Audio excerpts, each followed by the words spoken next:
Have you ever taken a woman on a weekend getaway in hopes of a romantic encounter, but somehow ended up in the friend zone? Maybe it was even her idea, and when things went south, you felt resentful and like you'd been cheated? Well, if that's you, you'll want to tune into this week's episode where I break down the weird and counterintuitive reason why these trips backfire more often than not, and what you should do instead. You're listening to the Inner Confidence Podcast. My name is Robbie Kramer.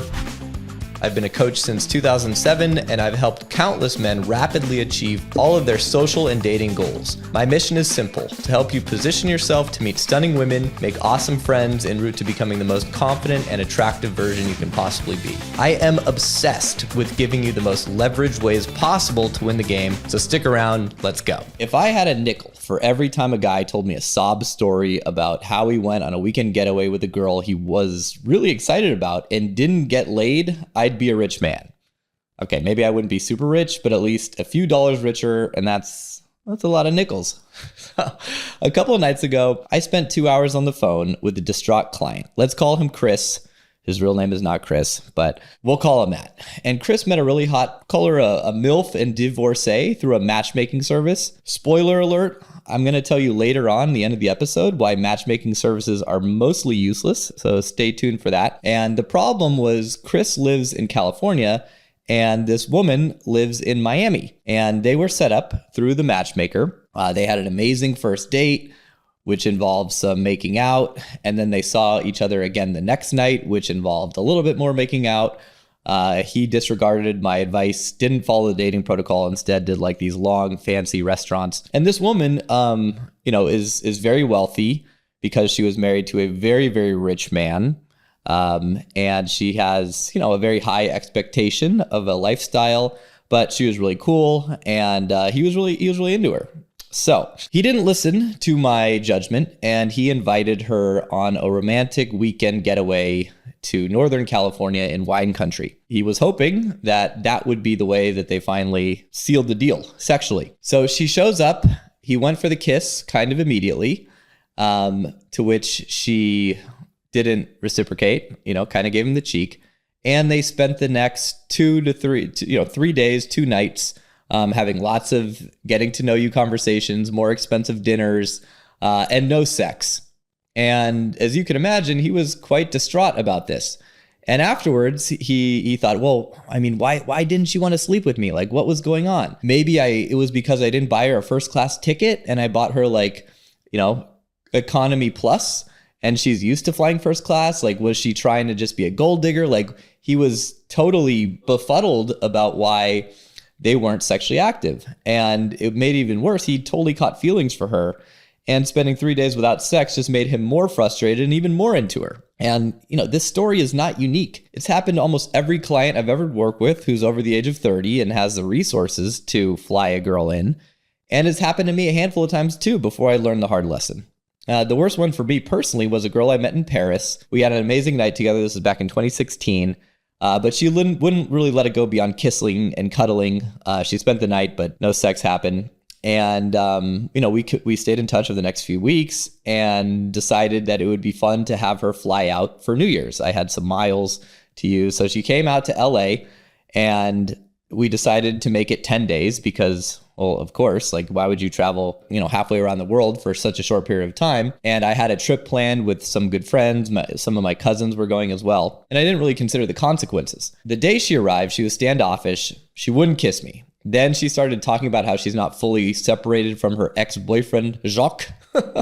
Which made it even worse because I had seen Father of the Bride. I had the picture of this French guy who was like totally cock-blocking me in my head the whole time. It made me really upset that she was like, she flew all the way over and then she wasn't interested. So I got pissed. I invited another girl to come over, had sex with her in the other room in hopes to make this girl jealous, but she didn't really seem to give a shit. And then I had to spend 9 more agonizing days with her until she flew back home. No sex, which was frustrating because, of course, she was really hot. She didn't really want to kiss, but she wanted to cuddle every night. Go figure. And this, just like the example with Chris, this girl was super excited to come out. It was even her idea to visit in the first place. So why do these situations so often backfire? How can these women fly all the way for a visit and suddenly have this change of heart? Are they just trying to get a free trip?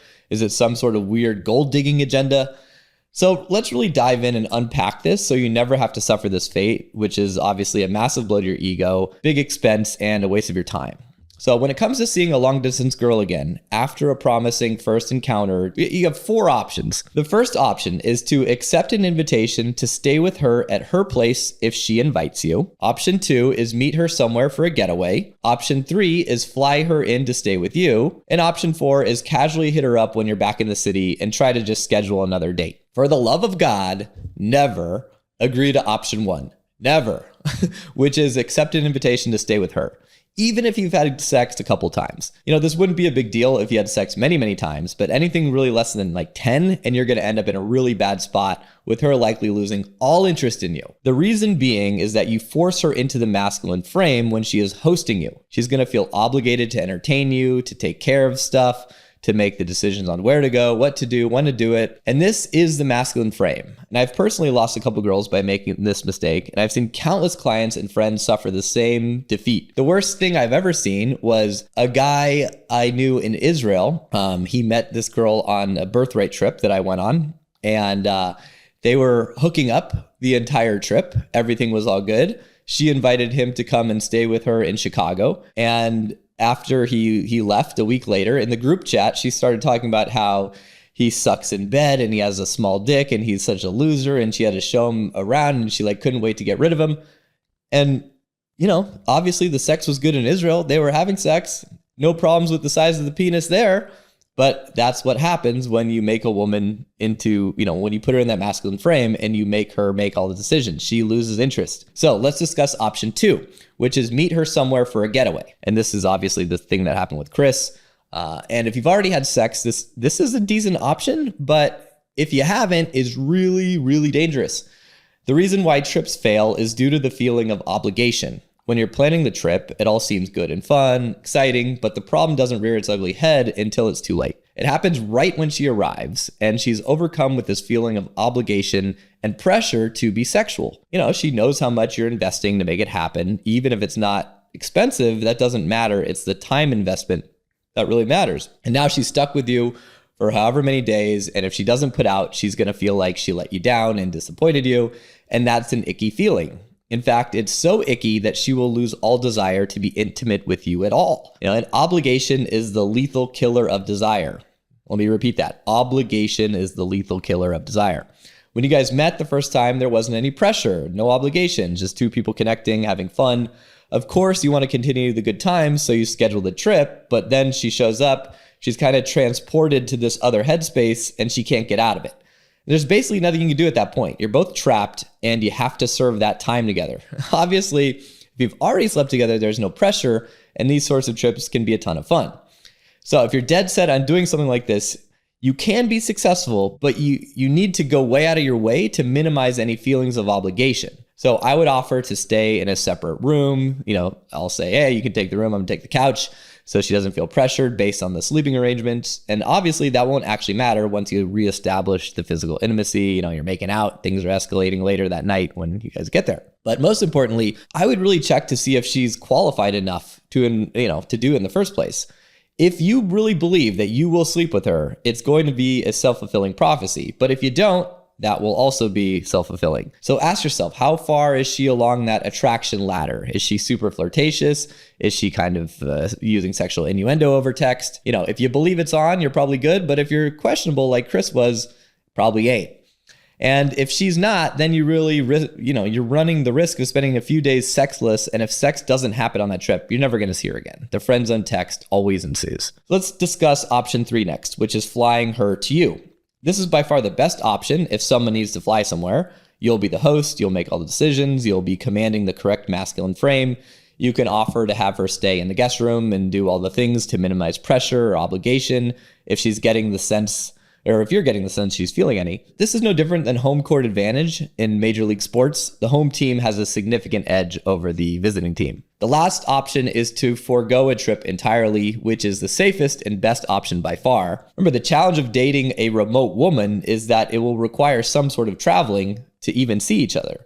But instead, you can just make up a business reason why you got to be back in town, to see her again. You should have other prospects lined up in that same town. You can basically, instead of him going on this trip, he could have just gone back to Miami, even ask the matchmaker to line up more dates. And this is going to minimize pressure, going to kill all expectations, and you can just continue on a normal dating path. And then once you sleep together, then you can do the trip. So if you disregard all of my advice up until now and do the trip anyway, here are some critical pieces to make sure that you've implemented. My suggestion is to only agree to a trip length of 2 nights, 3 days, because you run the risk of overdoing it. Of course, she's going to want to do a longer trip, but that's a booby trap because spending an entire 3 days together is really a long time, especially with someone you barely know. Unfortunately for Chris, the sort of dating he does leads to a lot of these sorts of trips. He has 3 young kids, and the Bay Area is a super competitive market, so he's hired this matchmaker to get him hot leads in New York, Miami, LA, but he doesn't live there. So he has to, go on these dates, and he wants to continue, and he's too impatient to go back to their cities and go on more dates, so he does the fly him out thing. And even though this occasionally works and he does get lucky and the girls hook up, way more often than not, they don't. And it's just a total loss. The other problem is he keeps going for women in their mid to late 30s. And we make fun of him in the community because he keeps doing this, and we call it Project Long Distance Old Jaded Girls. Instead of hunting for these women via matchmaking services, we tell him he needs to build a social circle and farm local cool girls that aren't just immediately trying to have more children and lock a guy down. Women who are in their late 30s are usually looking for, a big time commitment, and he's looking to just kind of fly out and hook up. And yeah, he's looking for that too, but it just, the setup is terrible. So the other thing is, if he were to find younger women, he's going to look like a king to them. His wealth and life experience is actually impressive when compared to the, young losers their age that these women are used to dating, right? In their late 20s, mid 20s. Instead, he's opting for girls with shit logistics thousands of miles away who are comparing him to Jeff Bezos dudes. And all of a sudden his offering is way less impressive. So before we wrap this up, I told you earlier I would tell you why hiring a matchmaker is a very challenging and often money-wasting option. The biggest reason is that high-value women understand that only low-value men hire matchmakers. A truly high-value man would have a network of other high-value people around him, men and women, and this network would lead to an abundance of dating options. So hiring a matchmaker signals you've got a weak social circle, and you're probably not that cool in the first place. Also, you have to consider which types of women are courted by matchmakers. The same issues likely arise on their side. You have women who are super busy, career-oriented. They don't have time to invest in a social circle. And this is even a way bigger red flag because women are infinitely more likely to get pulled into a social circle just because they're beautiful. So odds are she's going to have some major personality flaws, or she'd make a very poor partner because she's so focused on her career. And you're going to be the passenger in that relationship instead of being the captain. She's going to wear the pants, and that means no sex for you. Matchmakers often rely on basic criteria: age, income, location, general interest. And that really it just skims the surface of attraction. And they usually focus on external traits. They ignore deeper compatibility factors like values, life goals, personality quirks. And most matchmakers get paid per client or per introduction. Their main goal can be quantity over quality. So you might go on a bunch of lackluster dates, and when matchmakers set you up with someone who looks good on paper, that doesn't mean you're going to connect in person. Real chemistry develops over time through shared experiences, common mindsets, subtle interactions. Matchmakers really can't force that spark. So this is why I always say the ultimate goal to win the dating game is cultivating a social circle, playing the long game with all your leads by befriending as many beautiful women as possible. Delay gratification, you're going to win big in the long run. Worst off, relying on a matchmaker can lead you to outsource all of your social skills. And if you don't learn how to meet and attract women on your own, you'll struggle to even, do well when a match seems perfect. You'll want to develop you need to develop a real sense of confidence and direction, which comes from experience and personal growth. So please think twice before planning a big trip with someone you barely know. Too much pressure kills desire. Let things unfold naturally. Build true attraction and keep the logistics simple. Build a social circle. Take a smarter approach to your love life. Out of all the guys I know, the only ones who managed to consistently win the game are those who built and invested in a high-status social circle. You can certainly approach women and try your luck on the apps if you're a Chad, but those strategies simply don't work consistently to attract top-tier women and awesome friends into your life. But for most guys, the idea of building a social circle can feel overwhelming, so they continue to hunt for women in their usual ways and end up settling for a girl they were never really that excited about in the first place. To avoid this fate, join our community and instantly plug into a highly vetted social circle of cool dudes to network and navigate your journey with. You already know it's hard to find wingmen because the good ones don't stay in the game very long. Many of our members travel together, end up living together, build amazing circles, and even businesses together, both in the West and in many of the best locations around the globe with gorgeous women and low cost of living. I'm extremely careful who I let into this community, but if you feel like you'd make a good fit, you can apply to join. The link's in the description.